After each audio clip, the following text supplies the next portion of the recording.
Hello, we are Tash and Brad and we are daily vlogging every day here in Seoul.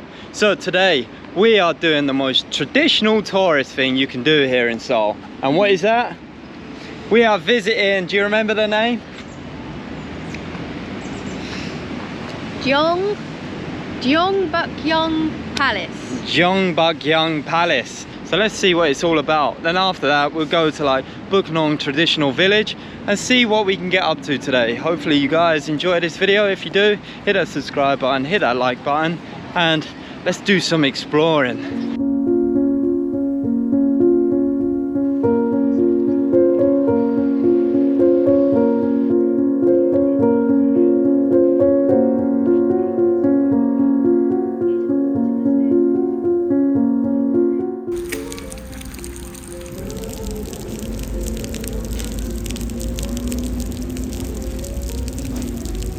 So this palace, this monument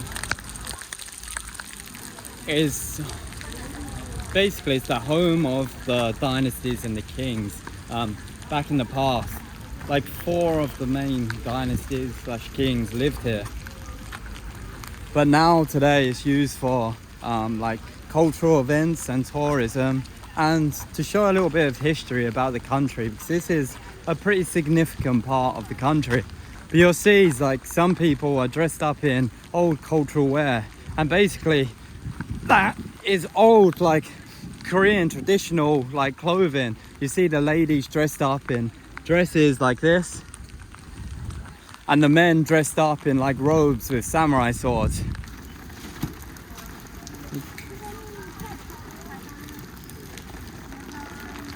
So the name of this palace actually means palace greatly blessed by heaven.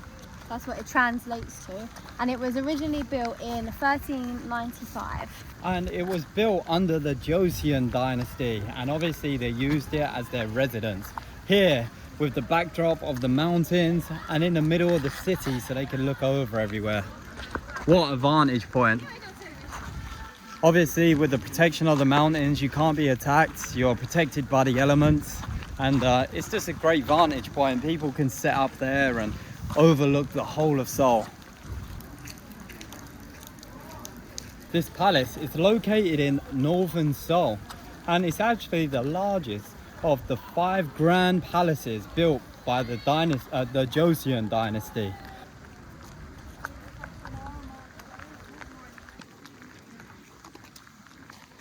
So as we walk courtyard to courtyard, I'll just tell you what happened, why it was destroyed, because them pesky Japanese I told you about, they destroyed it in the late 1500s.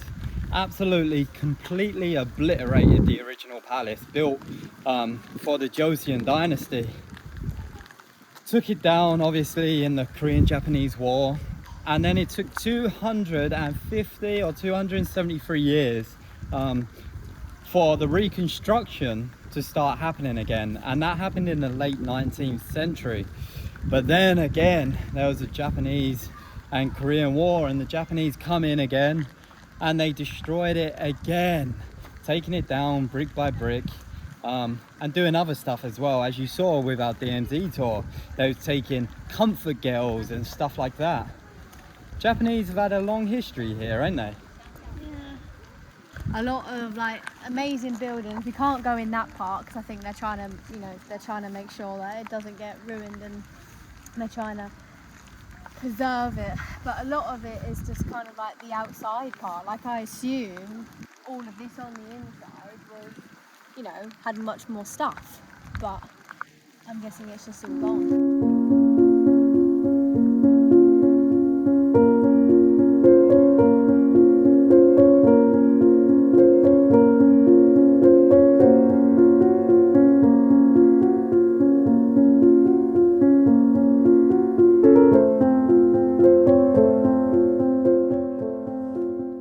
Tragic part of Korea's history was recorded happening here at this palace.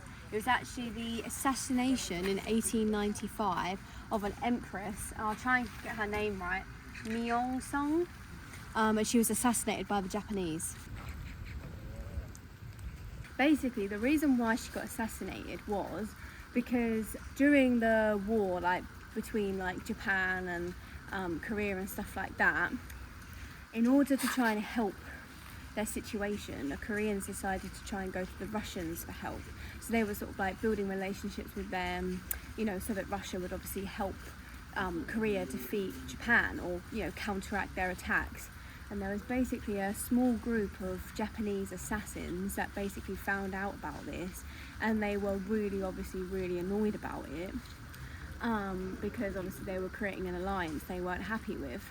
And so they came here and they like broke into the residence of this empress, and they killed her, and then they burnt her body, and then they buried her. I have to get the name of it again, it's written over there, it's like Nuksan Hill or something. They then did actually have a proper funeral for her, apparently. But yeah, that's what happened to her. How sad.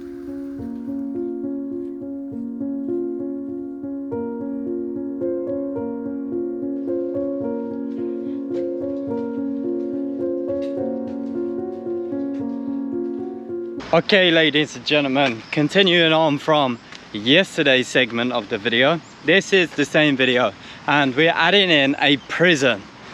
We are going to see this prison here in Seoul, and basically what it is, it's a prison the Japanese built for the Koreans that wanted independence, and this was under the Japanese reign. They built this, and we're going to see the atrocities and the bad conditions they was in, and what they did to them, and yeah, everything in this prison that's coming up.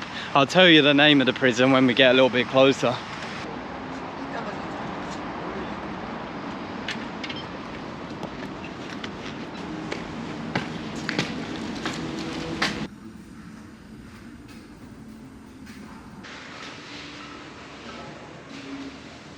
That's the palace we visited earlier on. It's got flying Japanese flags under the Japanese rule. They wanted to destroy everything Korean, from their language to every single bit of culture.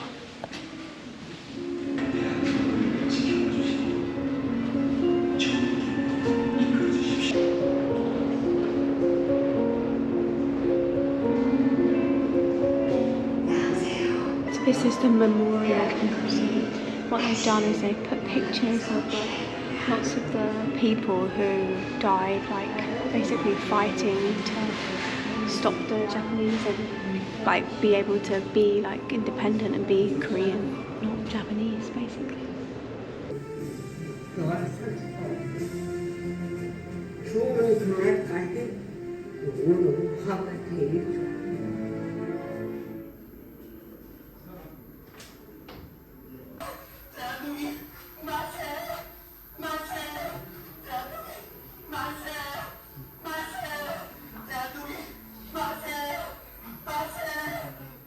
Prisoners in there before they sentenced them to jail, so they could have been in there for months and months on end. God, it's quite touching, this experience, isn't it? Wow.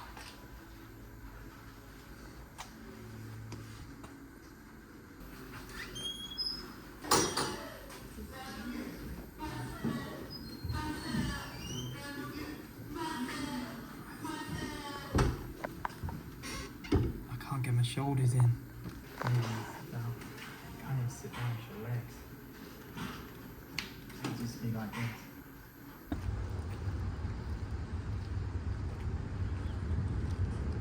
So now we're outside. That was some of the Japanese torture techniques they use against the Koreans. Pretty heavy, man, pretty heavy. And you can just imagine being in, well, you can't even imagine being in that situation. It was horrendous. Like, imagine Japanese are pulling off your skin and torturing you by sticking needles under your fingernails and whacking it with hammers. All for what? Christ. Just to scare other people, to try not to raise their voice.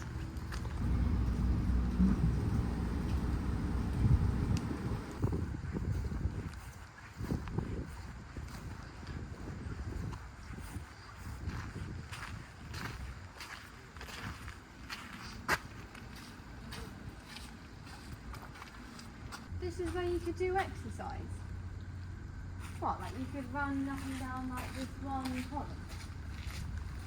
So we've come into the exercise facilities for the inmates. This is a reconstruction. This is not the official one that was here because it probably got torn down. But just look at the space they have to do exercise, and probably there was 10, 15 men in here at a time. Look. It's like a cone shape that gets narrower, so as they come towards the guards, they can't all rush the guards. The guards could just watch. Oh, Jeonhu, what are you doing? Natasha, what are you doing? Get down. Guys, if you're ever in Seoul, this is probably one of the most touching but worth it experiences you'll do. I definitely recommend you come down to here, because even though the other places like the palace and stuff like that, they have huge cultural and they have huge history, you can't really feel it. You don't feel connected to it, whereas they've done a really good job at reconstructing a lot of the stuff here and putting like dolls there and making noises and torture noises, so you can really kind of feel like you're taking a bird's eye view back in the past.